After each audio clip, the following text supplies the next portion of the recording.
11 novembre, Zacharie, chapitre 1er, chapitre 2, chapitre 3, chapitre 4.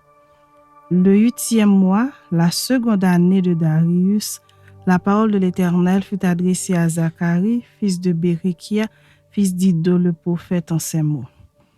L'Éternel a été très irrité contre vos pères. Dis-leur donc, ainsi parle l'Éternel des armées, revenez à moi, dit l'Éternel des armées, et je reviendrai à vous, dit l'Éternel des armées. Ne soyez pas comme vos pères auxquels s'adressaient les premiers prophètes en disant, ainsi parle l'Éternel des armées. Détournez-vous de vos mauvaises voies, de mauvaises actions, mais ils n'écoutèrent pas, ils ne firent pas attention à moi, dit l'Éternel. Vos pères, où sont-ils? Et les prophètes, pouvaient-ils vivre éternellement? Cependant, mes paroles et les ordres que j'avais donnés à mes serviteurs, les prophètes, n'ont-ils pas atteint vos pères? Ils se sont retournés et ils ont dit, l'Éternel des armées nous a traités comme il avait résolu de le faire selon nos voies et nos actions.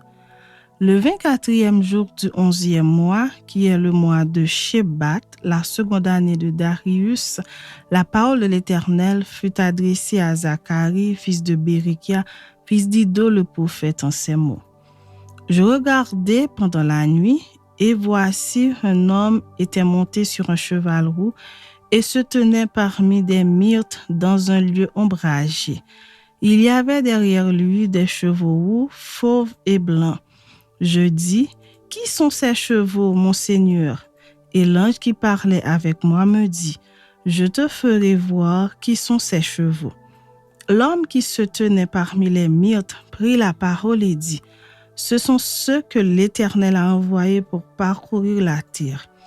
Et ils s'adressèrent à l'ange de l'Éternel qui se tenait parmi les myrtes, et ils dirent, nous avons parcouru la terre et voici, toute la terre est en repos et tranquille.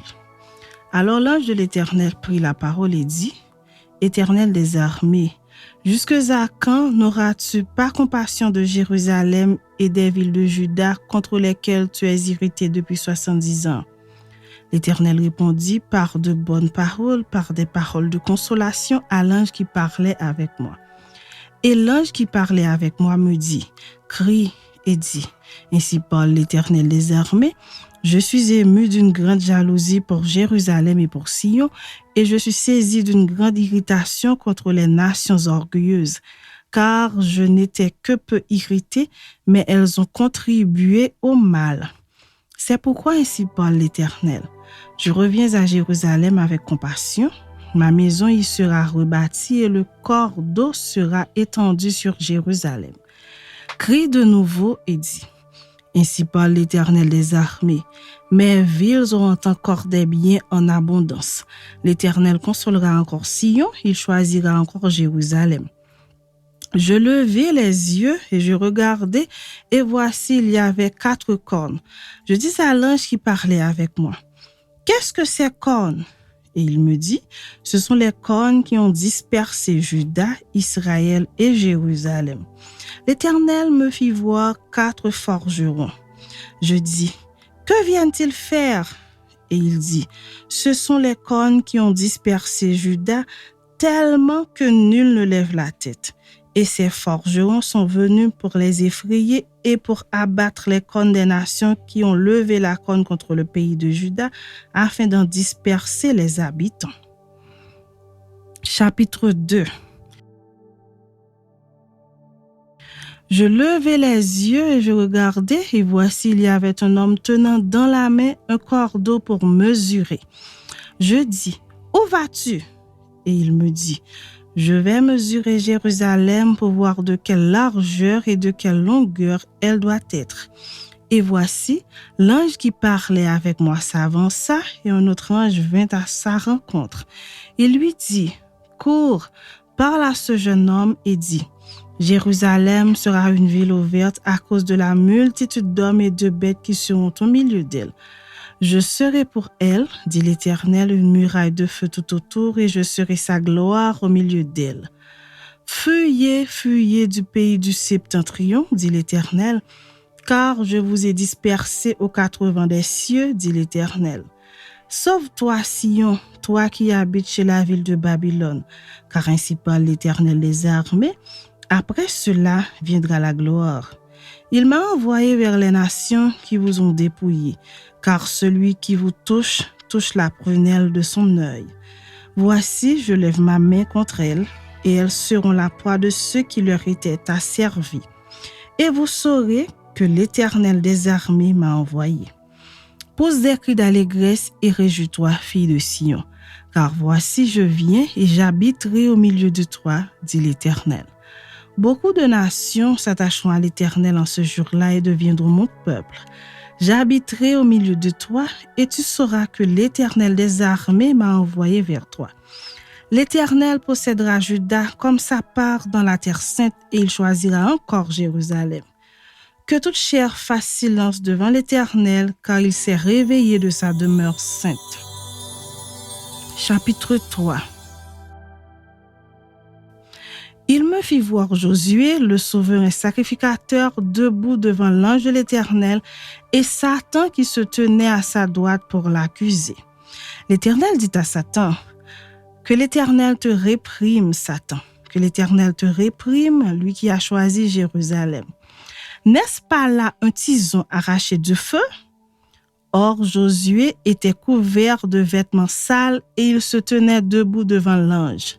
L'ange, prenant la parole, dit à ceux qui étaient devant lui, « Ôtez-lui ses vêtements sales. » Puis il dit à Josué, « Vois, je t'enlève ton iniquité et je te revêts d'habits de fête. » Je dis, qu'on mette sur sa tête un turban pur. Et ils mirent un turban pur sur sa tête et lui mirent des vêtements. L'ange de l'Éternel était là. L'ange de l'Éternel fit à Josué cette déclaration. Ainsi parle l'Éternel des armées, si tu marches dans mes voies et si tu observes mes ordres, tu jugeras ma maison et tu garderas mes parvis et je te donnerai libre accès parmi ceux qui sont ici. Écoute donc, Josué, souverain sacrificateur, toi et tes compagnons qui sont assis devant toi, car ce sont des hommes qui serviront de signes.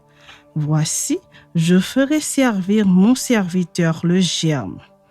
Car voici, pour ce qui est de la pierre que j'ai placée devant Josué, il y a 7 yeux sur cette seule pierre.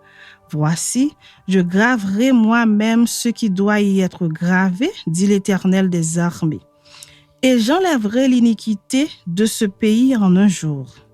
En ce jour-là, dit l'Éternel des armées, vous vous inviterez les uns les autres sous la vigne et sous le figuier. Chapitre 4.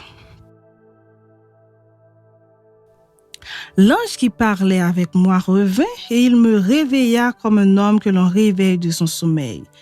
Il me dit, « Que vois-tu » Je répondis, « Je regarde et voici, il y a un chandelier tout d'or surmonté d'un vase et portant 7 lampes avec 7 conduits pour les lampes qui sont au sommet du chandelier.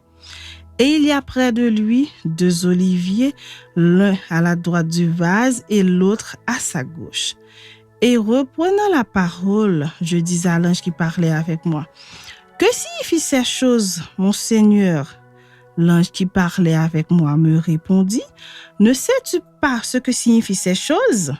Je dis, « Non, mon Seigneur. » Alors il reprit et me dit, « C'est ici la parole que l'Éternel adresse à Zorobabel. Ce n'est ni par la puissance, ni par la force, mais c'est par mon esprit, dit l'Éternel des armées. Qui es-tu, grande montagne, devant Zorobabel? Tu seras aplani. Il posera la pierre principale au milieu des acclamations. Grâce, grâce pour elle. La parole de l'Éternel me fut adressée en ces mots. Les mains de Zorobabel ont fondé cette maison et ses mains l'achèveront.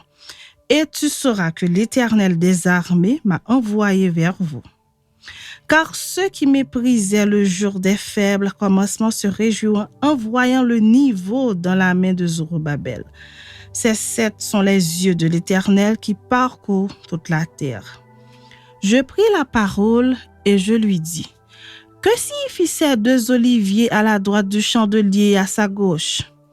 Je pris une seconde fois la parole et je lui dis: Que signifient les 2 rameaux d'olivier qui sont près des 2 conduits d'or dodécolores?